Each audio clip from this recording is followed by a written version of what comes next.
kíván mindenki tőle vers.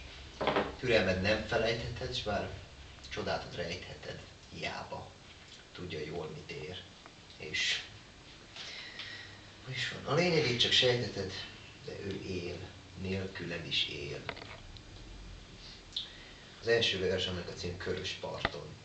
Gondoltam, kedveskedek egy kis helyi csodával. Várhely felett hideg az éj, villan a holdkaré. A csillagok forgó raját az ében est karolja át. Körös parton egy szál legény, tüzet gyújt, mert fázik szegény.